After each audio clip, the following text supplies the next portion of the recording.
अर्नब जी हमारी बात तो सुनिए। अर्नब जी, हम कह रहे हैं अर्नब जी हमारी बात। बिटुआ कहाँ ले जा रहे हो बहू को? हाँ? नहीं चलना चाहती ना तुम मेरे साथ मुंबई? हमने ये फैसला मम्मी जी के लिए लिया था। बस 15-20 दिनों की तो बात है ना। एक बार कुंडली का बुरा योग खत्म हो जाए उसके बाद हमें जहाँ लेकर जाएंगे हम चलेंगे। पति हूँ मैं तुम्हारा, कोई गुलाम नहीं हूँ जो सर झुका के तुम्हारी मर्जी का इंतजार करूंगा।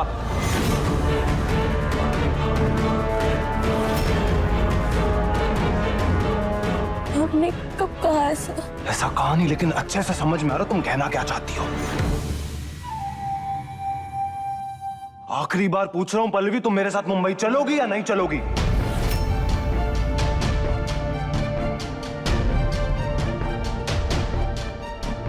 ठीक है, नहीं चलोगी ना तो ठीक है, कोई बात नहीं। तुम्हारी टिकट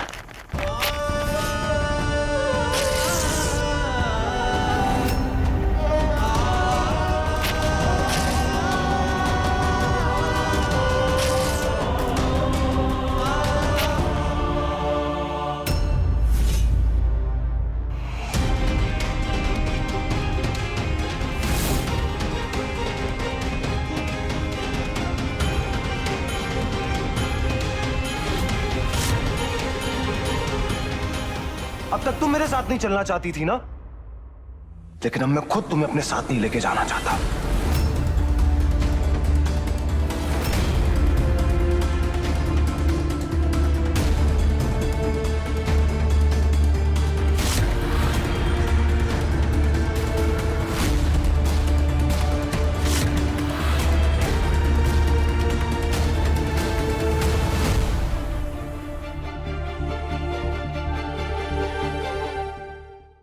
हम बात करते हैं भाई साहब से, अब आप रुकिए। पल्लवी,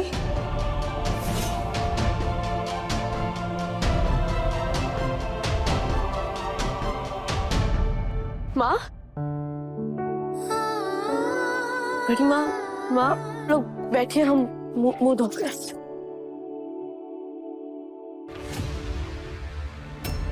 समधन जी ई का है। ऐसा है कंचन जी, कुछ देर पहले जब हम आपके घर पे आए थे और प्रथम को थप्पड़ पड़ रहा था, हम तो नहीं पूछे कि ये सब क्या हो रहा है समधन जी। तो आप कौन हक से हमसे ये बात कर रही है, हमसे ऐसे पूछ रही है? हाँ, और वैसे भी आपकी बिटिया जो है वो अब पराई हो गई। अब पराए घर में, पराए मामलों में आप ऐसे नाक घुसेड़ेंगे तो ये अच्छी बात नहीं है। समधन जी, आपकी बेटी भी तो आप ही के साथ खड़ी है ना। क्या आप कह सकती हैं कि आपकी बेटी पराई हो गई है? क्या आप कह सकती हैं कि इसकी तकलीफ से आपको तकलीफ नहीं होती? कह सकती हैं आप? जी चुप हो जाओ, हम लोग लड़की वाले हैं। बिल्कुल ठीक कहा। नए रिश्ते बन जाने से पुराने रिश्ते खत्म नहीं हो जाते बबली। एक माँ का हक ही नहीं, फर्ज भी बनता है कि वो अपनी बेटी की खोज खबर रखे। अच्छा, तो आप अपना ई फर्ज काहे नहीं निभाई दाई माँ? तो आपने काहे खोज खबर नहीं ली अपनी बिटिया की? उल्टा ऊ का बोझ जो है हमरे माथे मात दी है शिवा, जिसे बचपन से लेके आज तक हम उठाए जा रहे हैं। अगर आपको लगता है कि हम झूठ बोल रहे हैं तो सीधा हमरे मुंह पे आके बोलिए ना। बबली देवी जी, हम लोग ना खाना लेकर आए थे। हाँ, वो रसोई में रख दीजिए दाई माँ।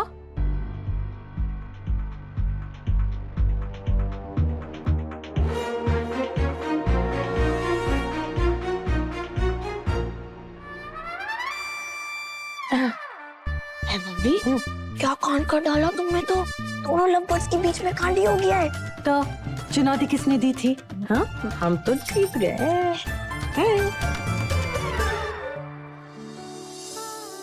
अब आप ही हमें रास्ता दिखाइए भोले बाबा, हम क्या करें? मेरे दिमाग में एक आइडिया है। क्यों ना तुम भी मेरे साथ मुंबई चलो?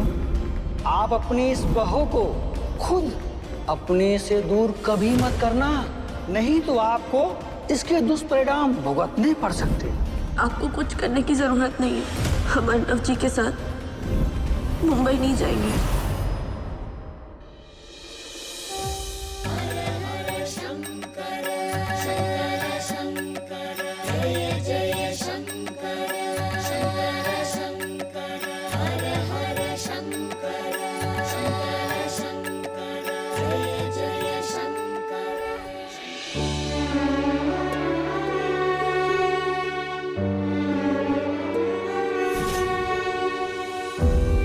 कभी भी तेरे मन में कोई दुविधा जागे तो बस इस शिव पुराण का कोई भी पन्ना पढ़ लेना, तेरे सारे सवालों के जवाब तुझे मिल जाएंगे।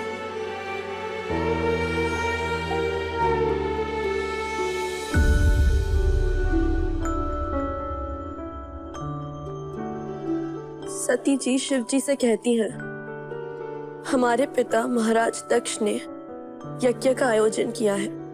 उनकी पुत्री होने के नाते हमारा वहां उपस्थित होना उचित है। शिव जी उनकी बात सुनकर कहते हैं, नहीं सती, बिना आमंत्रण हमारा वहां जाना उचित नहीं है। परंतु पिता की मोह में पड़कर सती जी शिव जी की बात को अनसुना कर देती है।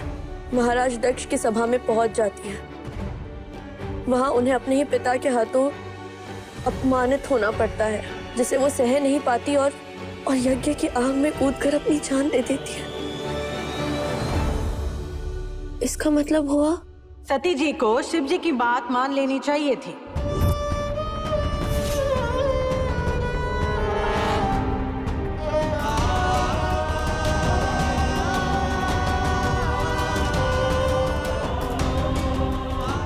पति परमेश्वर होता है बहुरिया, और हर पत्नी का ये फर्ज है कि वो अपने पति की बात माने,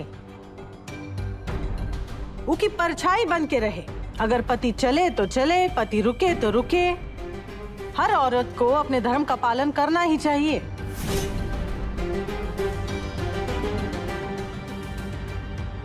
क्या आपको सच में लगता है सती जी को शिव जी की बात माननी चाहिए थी? बिल्कुल माननी चाहिए थी। हम नहीं मानते श्री श्री पुरुषोत्तम शास्त्री जी की बात। अरे मजाल है कि कब चूके हैं हम।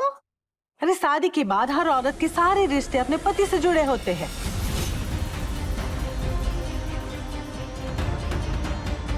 हाँ, इसका मतलब हमें अर्नव जी की बात माननी चाहिए थी। हाँ, और हमें उनके साथ मुंबई जाना चाहिए। हाँ, है? हाँ?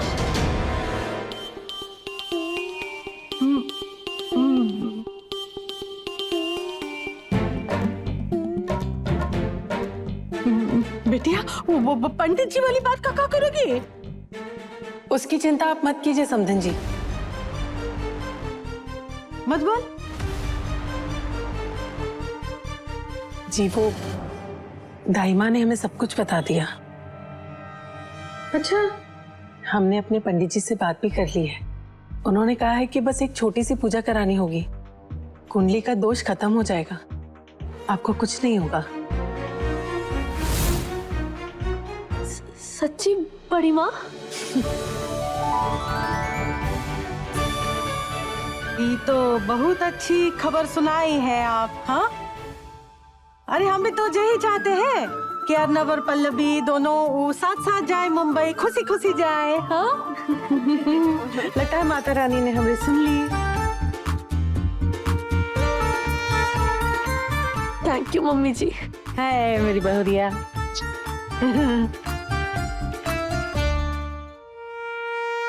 आपको भी थैंक बोले बाबा, हमें सही रास्ता दिखाने के लिए और हमारी इस मुश्किल को आसान बनाने के लिए। Thank you very much.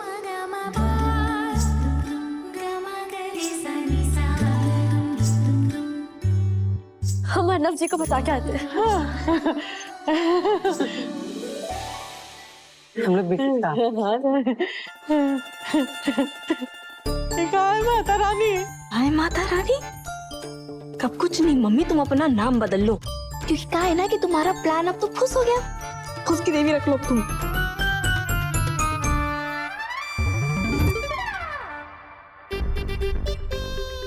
हमारी आंखों पे बहू का पल्लू पड़ गया था कजरी। ये बात से हम तुमको नौकरी से निकाले। हम बहुत घोर पाप किए हैं, बहुत घोर पाप, और ये घोर पाप के लिए भगवान जी भी हमका माफ नहीं करेंगे। तुम तो कर दो कजरी, लौट आओ। एक बार जो कजरी ने कही दी ना, तो फिर कजरी अपनी बात से भी ना ही मुकरती। No means no.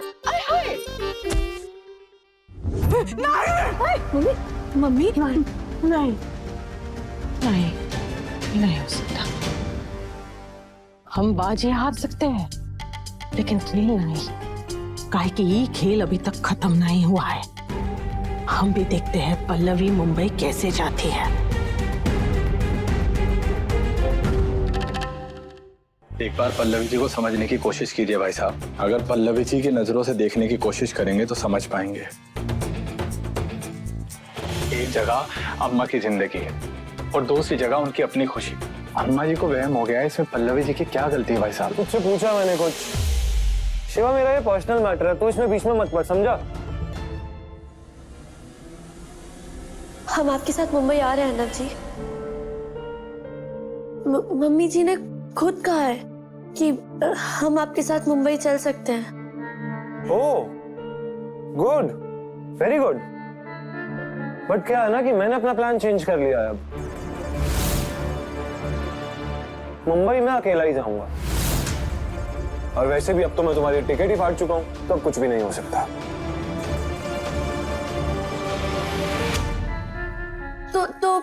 तो फिर हम कोई दूसरी टिकट ले लेते हैं ना। कोई ना कोई तो मिल ही जाएगी। या फिर जो टिकट आपने फाड़ दी थी उसे हम चिपका देते हैं। उससे शायद काम चल जाएगा। हाँ, आप ज्यादा परेशान मत होइए पल्लवी जी। भाई साहब आपके साथ मजाक कर रहे हैं। नहीं भाई साहब, वो आपकी टिकट इनके फोन पर होगी, आपका काम हो जाएगा।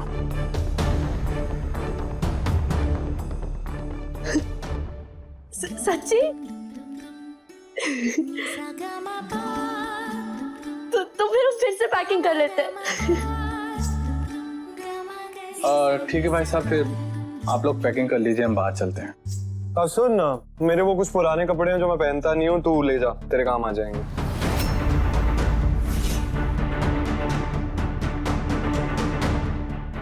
वैसे अब आपका शुक्रिया भाई साहब, लेकिन फिलहाल मुझे इनकी जरूरत नहीं है। वो भी 1-2 दिन पहले ही शॉपिंग की थी मैंने तो।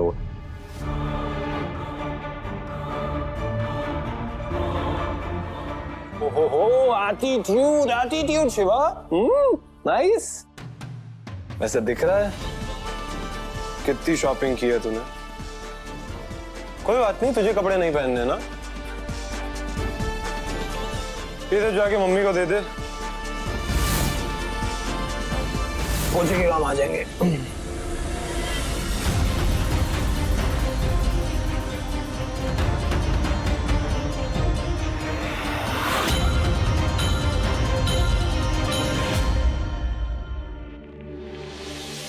शिवा सर,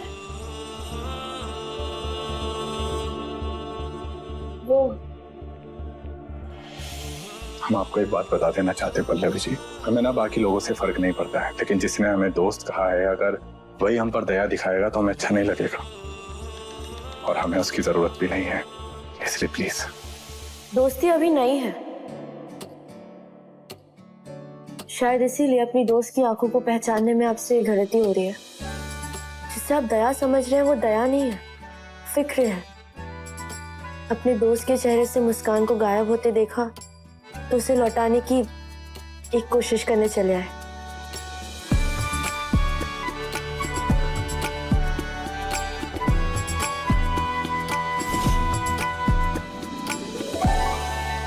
इसे यहाँ लगा लीजिए। लीजिए।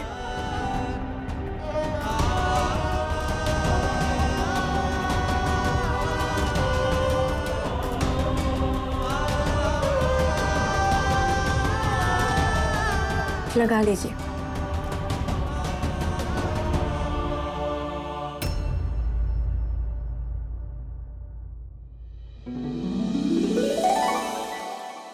Thank you. अब आप अंदर जाइए, वरना भाई साहब अकेले ही निकल जाएंगे और फिर आप यहीं रह जाएंगी। तो फिर आप हमें चलकर पॉप कर दीजिएगा। उसे पॉप नहीं, ड्रॉप कहते हैं। जी वही। तभी तो दोस्त है ना, दोस्त को उसकी मंजिल तक पहुंचाएंगे या रास्ते में छोड़ जाएंगे। चलिए हम चलते हैं।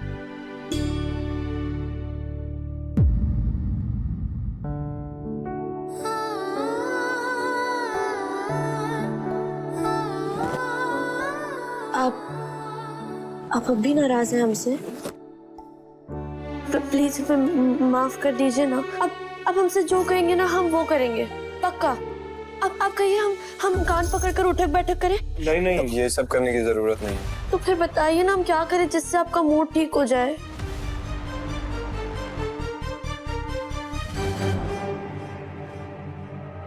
वैसे एक तरीका है। कौन सा तरीका? आप बताइए, हम वो करेंगे, पक्का करेंगे।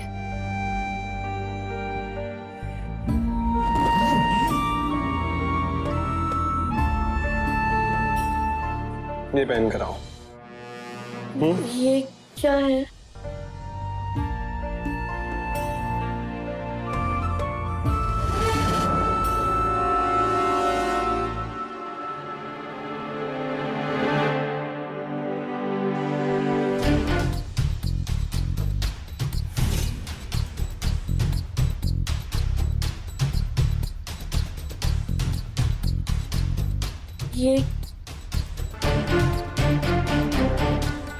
ये पहनकर दिखाओगी तो शायद चांसेस हैं कि मेरा मूड ठीक हो जाए।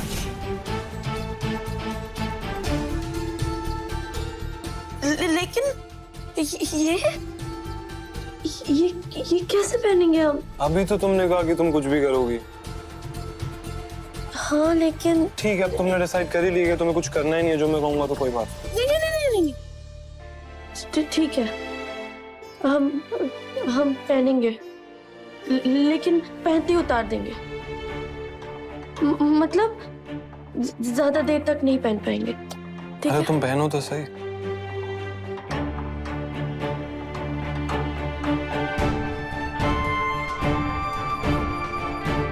छोटे मामा जी, छोटे मामा जी, छोटे मामा जी। हाँ बिट्टू, क्या हुआ? कुछ नहीं।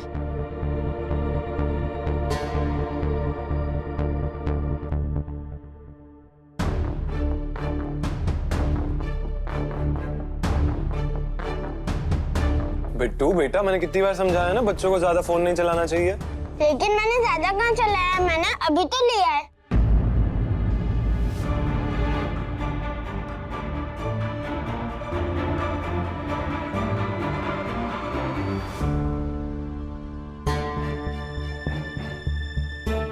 ये हमारे घर का स्टोर रूम है, यहाँ पे कोई भी नहीं आता है।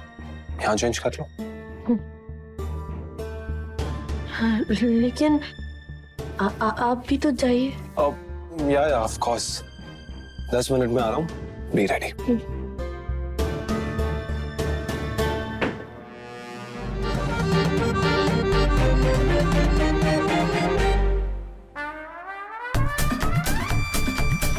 भोले बाबा की जय। ये कैसा ड्रेस है, ना नीचे का कुछ है और ना पीछे का, लेकिन पहनना तो पड़ेगा। कहीं अर्नव जी का मूड और खराब हो गया तो? नहीं, हम एक काम करते हैं, इसे जल्दी से पहन लेते हैं और उन्हें दिखा देते हैं। उसके बाद मुंह दिखाई वाला ड्रेस पहन लेंगे। सारी औरतें भी आकर बैठ गई होंगी। ए मिश्राए, तुमने मुंह में मेहंदी लगी है का? तो काहे समोसा हाथ में लिए बैठे हो, खाओ ना। और किसी को कौन चीज की जरूरत हो तो मांग लेना, सब है। सासू माँ, समोसे आप भी चखिए ना, एकदम गरम है, तीखे, जैसे आपको पसंद है। मायके में तो बड़ा दौड़ दौड़ के काम कर रही हो बहू रानी, अरे जरा ससुराल में भी हाथ चला लिया करो, अरे हमारा भी भला हो जाएगा। ये लीजिए, मुंह मीठा कीजिए। वैसे एक बात कहे बबली, जैसे जैसे बुढ़ाते जा रहे हो ना, वैसे वैसे तुम्हारे हाथ का स्वाद बढ़ते जा रहा है। सब कुछ बहुत स्वादिष्ट बना है कसम से। हाय हाय बुढ़ाए हमरे दुश्मन श्री श्री पुरुषोत्तम शास्त्री जी को लगता है कि हमारी जवानी जाने मन अभी भी बरकरार है। और स्वाद तो हमेशा हमारे हाथ में था, पूरा जौनपुर जानता है। वैसे ये सारी चीजें पल्लवी बहू के मायके से बन के आई हैं। आप लोग पल्लवी की माँ से मिले? कंचन जी, गोदावरी जी।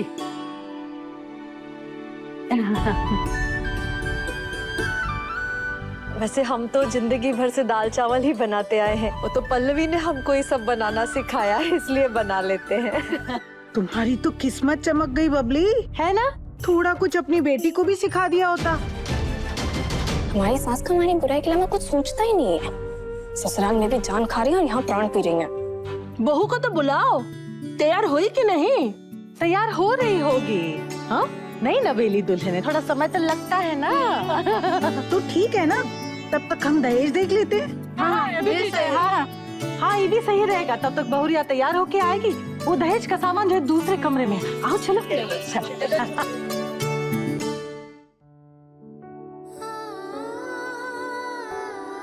भोले बाबा की जय। ऐसा लग रहा है जैसे हमने कोई फटा हुआ थैला ही पहन लिया हो। तो अर्नब जी भी पता नहीं कहाँ रह गए। अब मुंह दिखाने का वक्त हो रहा है और हम यहाँ फंसे पड़े हैं।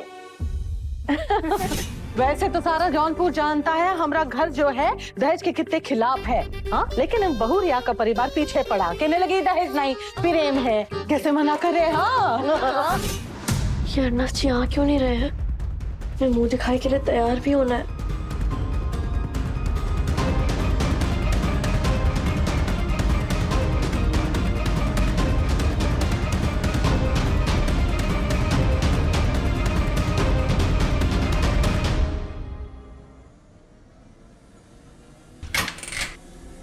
अर्नब जी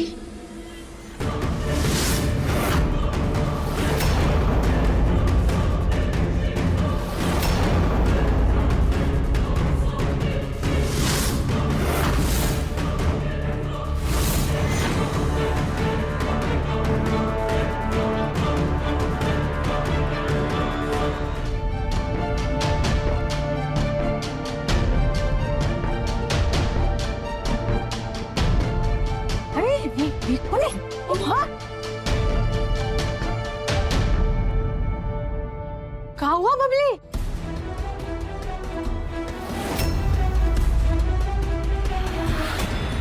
ये कौन है? हाँ कौन है?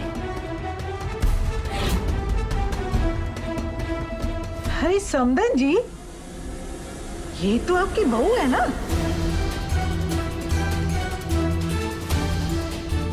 ये है बहू तुम्हारी? अरे बेटा जरा अपना चेहरा तो दिखाओ। हाँ हाँ जरा अपना मुंह तो दिखा। ऐसी मुंह दिखाए हमने ना कभी देखी है ना ही सुनी है। एकदम सिनेमा वाली बहू लेकर आई है बबली, बिल्कुल नए जमाने की है। मोहल्ले में पहली है और अकेली है। हाँ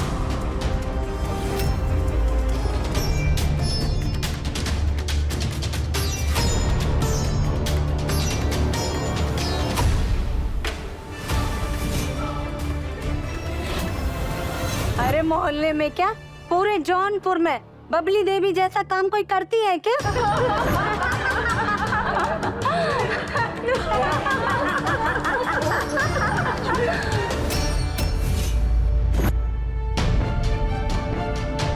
चुप करो, ये सब कहाँ है ना?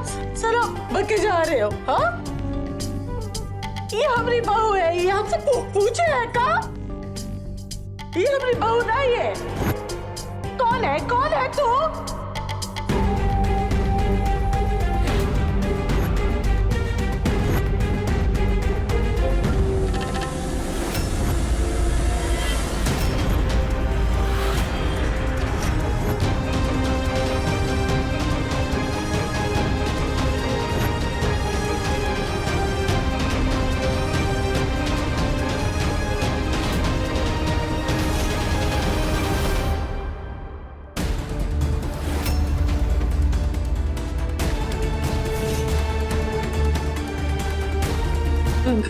गलती से यहाँ आ गए थे हम।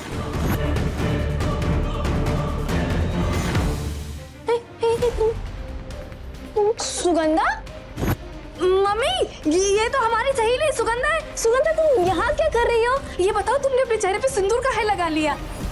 एक काम करते हैं, हाँ हम इसका ना मुंह धुला के आते हैं। हाँ चलो, यहाँ क्या कर रही थी? अरे गलती से आके गलती से आओ सुगंधा, आओ जल्दी आओ जल्दी आओ।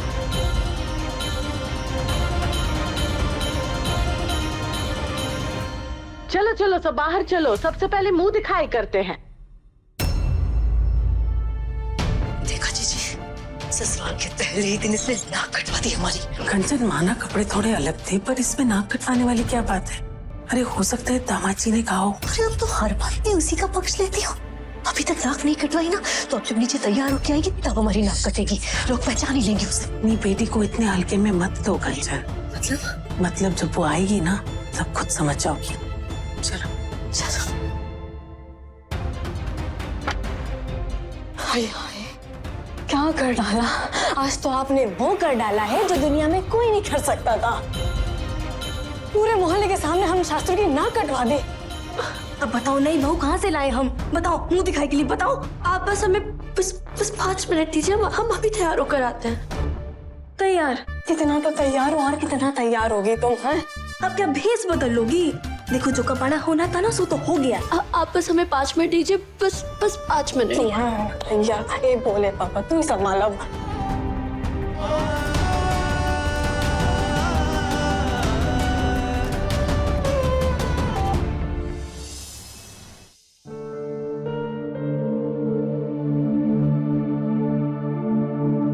समधन जी, हमें नहीं लगता कि अभी बहू आएगी, क्योंकि मुंह दिखाई तो वैसे ही हो चुकी है। तो हमारी माने ना तो इन सबको विदा कर ही दीजिए। अब इन्हें भी अपने घर में जाके अपना अपना काम धंधा संभालने दीजिए। हाँ, हम चलते हैं। जी 1 मिनट।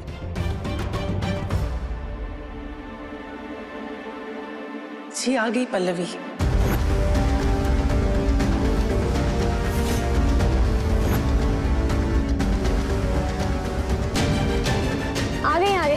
आगे बहू आ गई। हाँ आओ आओ बहू, आओ बहू यहाँ बैठो तुम। अब घूंघट भी उठा दीजिए ना, चेहरा भी तो देखना है बहू का।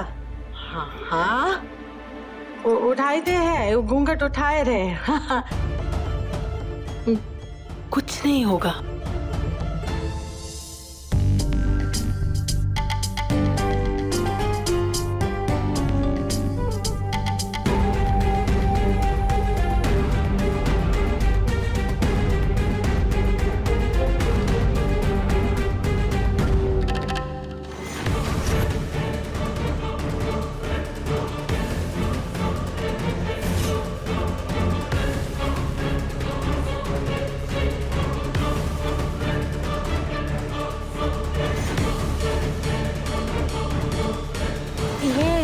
तो वही लड़की से रही है।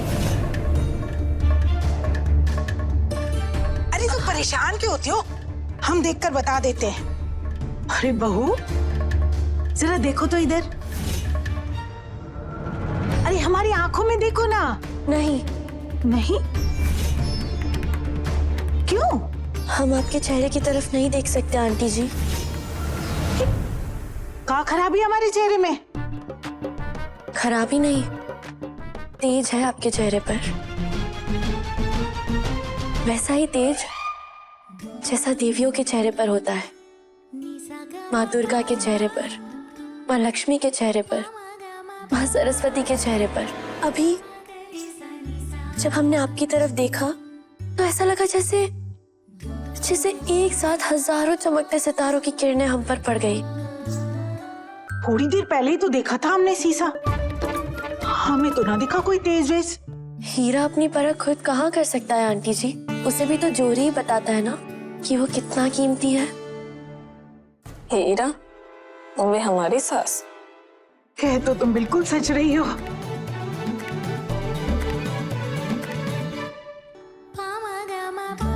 ना जाने कितने जन्मों के पुण्य जागृत हुए हमारे, जो हमें आपके दर्शन हुए।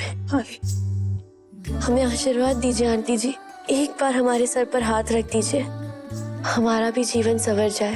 हाय बिटिया, खुश रहो बेटा, जीती रहो। आंटी जी, आप कुछ कह रही थी कि हम उस लड़की जैसी दिखती है। कौन सी लड़की? नहीं बिटिया, ऐसी तो कोई बात नहीं, तुम वो नहीं हो सकती। अरे ये वो नहीं है, ये तो वही है, अरे बबली की बहुरिया। हाँ। अरे बहन जी, हमें देखते ही समझ में आ गया था। 10 मिनट में कोई सज धज के ऐसे तो नहीं आ सकती है ना? हाँ, और नहीं तो कहा। हाँ, आप सबको लगा हम झूठ बोल रहे हैं। हाँ, हम तो पहले से ही कह रहे थे, वो लड़की जो हमारी दुल्हन नहीं है, ये है हमारी असली दुल्हन, सुंदर संस्कारी हीरा, हमरा हीरा। हाँ, हमने कहा था ना, अल्लाह सब कुछ संभाल लेगी, संभाल लिया ना।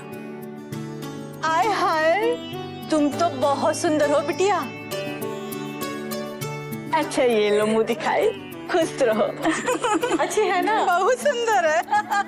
चांद जैसी बहू लेकर आई हो बबली। अरे चांद सी नहीं, चांद से भी बहुत बढ़िया है हमारी बहुरिया। अरे चांद में भी दाग मिलेगा आप सबको, हमारी बहुरिया पे कोनो दाग धब्बा मिले तो हमका ढूंढ के दिखाओ।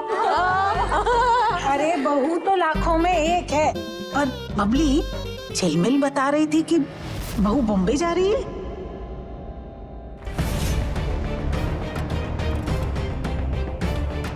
जा रही है वो, लेकिन हमेशा के लिए थोड़ी ना जा रही है वो। ये का अपना घर है, वो कुछ दिनों के लिए जाएगी और घूम के आएगी, लौट के आ ही जाएगी। और ना आए तो मुंबई को माया नगरी कहते हैं। हाँ, एक बार कोई जाए तो वापस लौट के ना आए। हाँ, अगर ऐसा हो गया बबली तो तुम्हारी तो मट्टी खराब हो जाएगी। अरे बड़ी बहू तो पहले ही बीमार रहती है और ये आई और चल दी।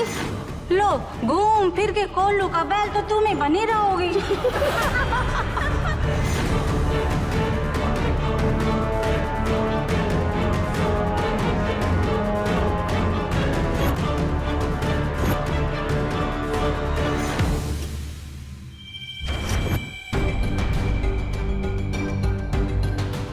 बात कड़वी है मगर सच्ची है बबली। अगर मुंबई जाकर ई का मुंबई की हवा लग गई ना तो फिर ई तुम्हारे हाथ से निकल जाएगी। नहीं, ऐसा नहीं होगा। पल्लवी मुंबई नहीं जाएगी, किसी कीमत पर नहीं जाएगी। हे भोले बाबा, कपड़े की वजह से मम्मी जी को कितना कुछ सुनना पड़ा। अब तो मुंबई जाने पे पता नहीं कितना सुनाएंगी। पता नहीं मुंह दिखाई के बाद मम्मी जी क्या करेंगी। अर्नब! अर्नब! आओ महारथी, इतनी बड़ी बात कैसे भूल सकते हो कि पल्लवी केवल तुम्हारी पत्नी नहीं है, शास्त्री परिवार की बहुरानी है। सारी मोहल्ले की औरतें आई थी, जमा हुई थी मुंह दिखाई के लिए। आस पड़ोस वाले नातेदार थे, रिश्तेदार थे, और उनके सामने हम क्या देखते हैं कि पल्लवी इतने छोटे बच्चों वाले कपड़े पहन के आई है। तो कुछ जरा भी ख्याल नहीं आया कि हमारे मन पे क्या बीत रही होगी, कौन पीड़ा से गुजरे होंगे हम। अगर किसी औरत ने उसे पहचान लिया होता तो क्या इज्जत रह जाती हमारे समाज में। हम तो कहते हैं एक कमरा दिया है ना तुम लोगों को, वो कमरा काहे नहीं इस्तेमाल करते हो ये सब करने के लिए। ऐसे खुले में हमारी इज्जत उछालने का कौन मतलब हुआ। हम अच्छी तरह से जानते हैं ये पल्लवी का दिमाग नहीं है ऐसे कपड़े पहनने का। तुमने बोला होगा जबरदस्ती की होगी, ये बात से पल्लवी ने ऐसे कपड़े पहने हैं, है कि नहीं? अर्नब, है कि नहीं? बोलो, जवाब दो। मम्मी जी, सारी गलती अर्नब जी की नहीं थी। वो हमने मना नहीं किया तो। देखा, इतनी अच्छी पत्नी ढूंढ के लाए हम तुम्हारे लिए, जो तुम्हारी गलती भी अपने सर पे लेने के लिए तैयार है। और एक तुम हो कि अम्मा माफ कर दो, सॉरी, आगे से ही नहीं होगा, गलती हो गई हमसे। अच्छा अच्छा ठीक है मम्मी, ठीक है, हो गया, बहुत सॉरी, गलती हो गई, बस करो ना। अब हमारी ट्रेन का टाइम हो रहा है, हम लेट हो रहे हैं। हम चलो पल्लवी।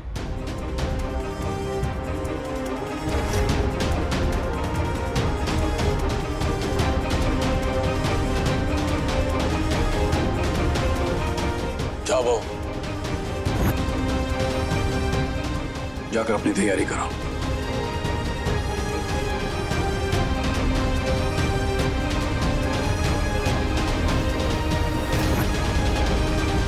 बात तो एकदम सही थी मम्मी जी की। जिन लोगों ने भी हमें इस ड्रेस में देखा होगा वो लोग क्या सोच रहे होंगे हमारे बारे में। इतना डरती क्यों हो तुम? पर देखा तो मैंने भी था तुम्हें इस ड्रेस में। मैं बताऊं कैसी लग रही थी?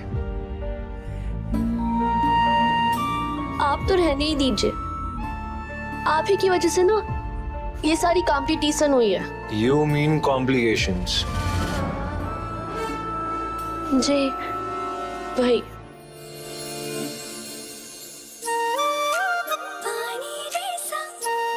वैसे कैसे लग रहे थे हम? क्या बताऊं, मेरी आंखें अभी तक जल रही हैं। आंखें क्यों जल रही है? तुम हॉट ही इतना लग रही थी। धत।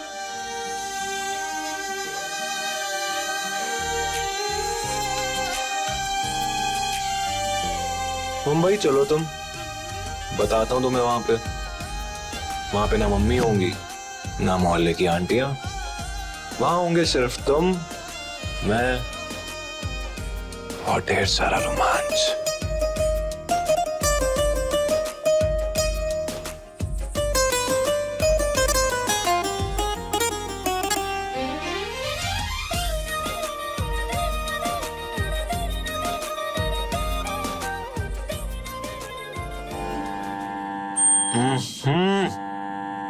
निकलने का रिमाइंडर।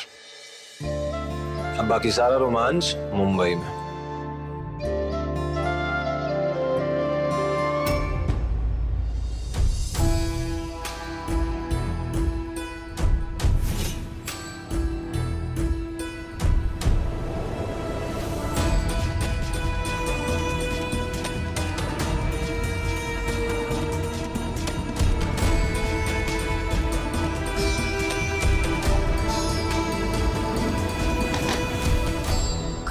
सपने देखने में पड़ी हो क्या चिच्ची?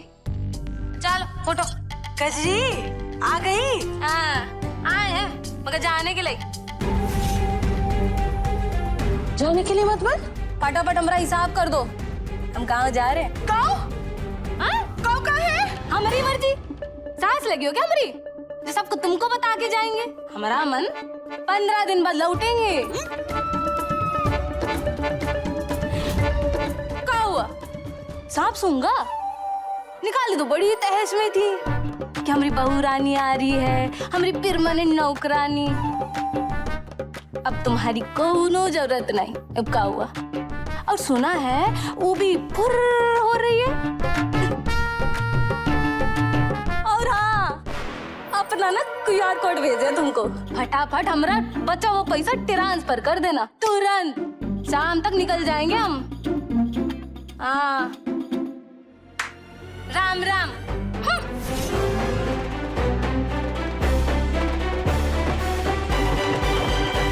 पल्लवी, पल्लवी। लगता है हमका अपना ब्रह्मास्त्र इस्तेमाल करना पड़ेगा। श्री श्री पुरुषोत्तम शास्त्री जी।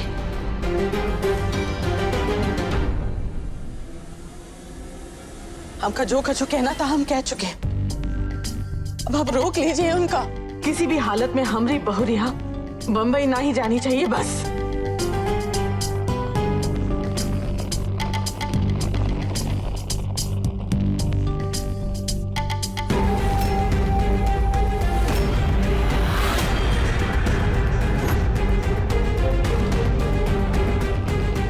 चलिए पापा, ट्रेन का टाइम हो रहा है, हम चलते हैं। तुम कहीं नहीं जा रहे हो?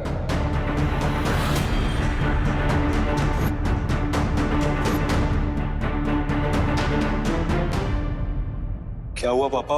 मेरा इंटरव्यू है, आपसे पूछ के तो अप्लाई किया था, आपने परमिशन भी दी थी। हाँ, हमने परमिशन दिया था, अब मना कर रहे हैं। नहीं जाएगा तो बम्बई।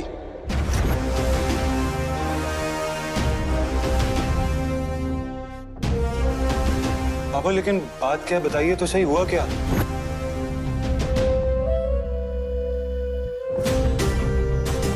देखो देख, इतनी मेहनत से खून पसीने से खड़ा किया हुआ बिजनेस चौपट हो रहा है और इसे संभालने की बजाय तू मुंबई जाके किसी और की नौकरी करेगा। तुम्हारी पढ़ाई लिखाई में पहला हमरा आया किसी और का। लेकिन आनंद भैया हैं तो सही। वो अरे आनंद भैया में इतनी बुद्धि ना है, उनसे जितना कहेंगे उतना ही करेंगे बस, नहीं तो वहीं खड़े रहेंगे जहां खड़े हैं। जो आदमी अपनी बुद्धि का इस्तेमाल करके एक कदम आगे नहीं बढ़ सकता, वो का अपना बिजनेस संभालेगा? खाक। पापा शिवा भी तो है, वो अच्छे से संभालता तो है बिजनेस को, और क्या चाहिए?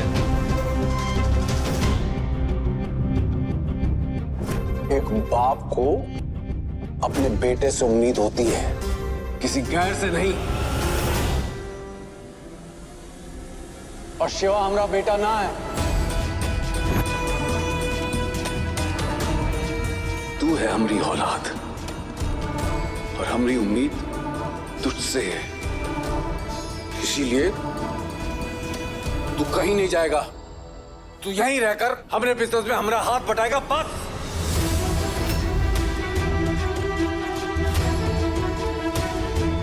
पापा आप अच्छे से जानते हैं कि आपके बिजनेस को संभालना ना ही मेरा सपना कल था और ना ही आज है। मेरा सपना एक बड़े शहर में जाके एक बड़ा मुकाम हासिल करना, आप अच्छे से जानते हैं, लेकिन फिर भी आप बहुत अच्छे। शायद यही दिन देखने के लिए माँ बाप औलाद मांगते हैं भगवान जी से। मम्मी मैं पापा से बात कर रहा हूँ, आप अपना फालतू का इमोशनल ड्रामा बीच में मत लाइए प्लीज।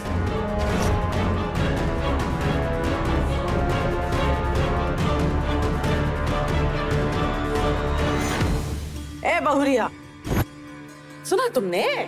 अब तुम ही घर का हिस्सा हो, थोड़ी बुद्धि डालो इनके दिमाग में।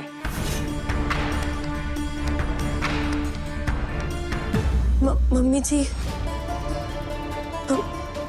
हमें लगता है कि बस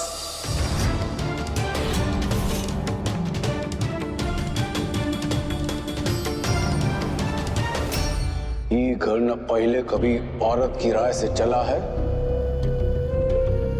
और ना ही अब चलेगा।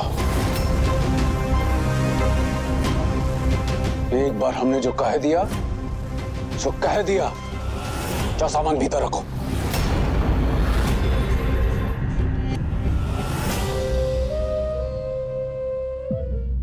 तो पहले बोलना चाहिए था ना पापा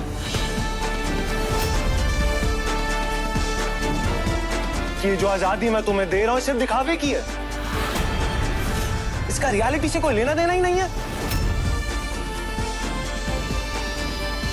कहना चाहिए था कि जो सपने देखने का मौका दे रहा हूं लेकिन उन्हें पूरा करने का कभी भी छीन लूंगा। बोलना चाहिए था ना पापा। मुझे तो समझ में नहीं आता आप इंडियन पेरेंट्स आखिर चाहते क्या हो? पहले खुद रास्ता दिखाते हो, उसके बाद खुद उस रास्ते के बीच में आ जाते हो। वाह वाह, अपनी नई नवेली बीवी के सामने अपने पापा से जबान लड़ाते हुए शर्म नहीं आई तुझे? जबान नहीं लड़ा रहा हूं पापा, जो बात सही है वो बोल रहा हूं।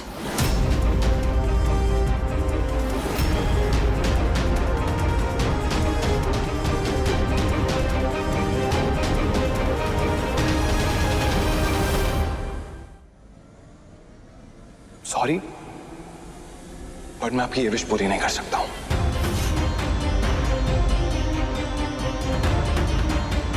हम लोग जा रहे हैं। सॉरी, चलो पल्लवी।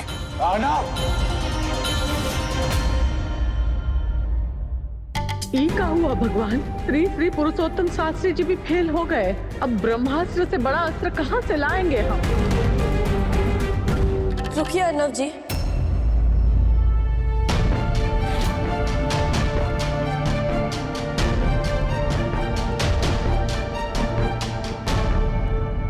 बिना बड़ों का आशीर्वाद लिए हम कैसे जा सकते हैं?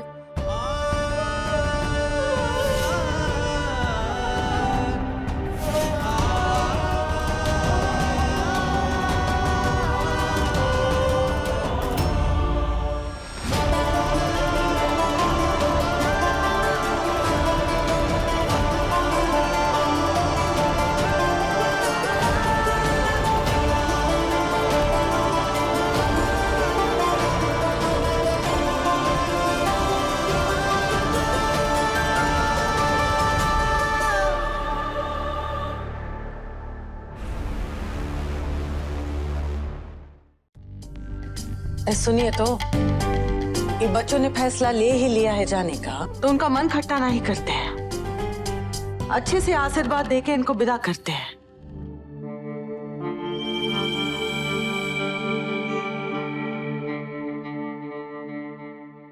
खुश रहो।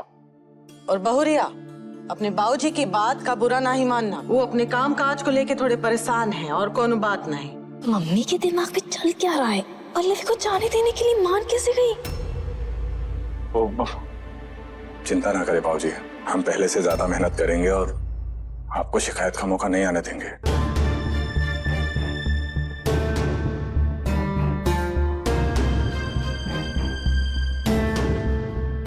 आप जाइए भाई साहब, वरना आपकी ट्रेन छूट जाएगी। हाँ, वो जल्दी से जाओ वरना ट्रेन छूट जाएगी। ए झिलमिल, आनंद, इनके साथ जाना, इनको ट्रेन में बिठा देना। देखना कोनो सामान चूकना नहीं चाहिए। हाँ,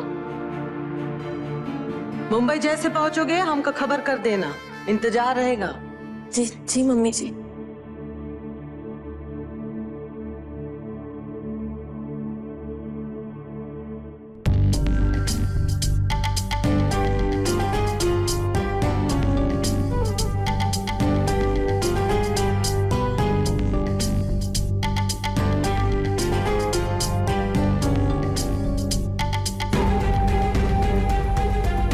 मायके से पग फेरे कर ससुराल आई हो बहुरानी। ससुराल से पग फेरे कर कहाँ जाओगी? लौट के तो यही आना है तुझे।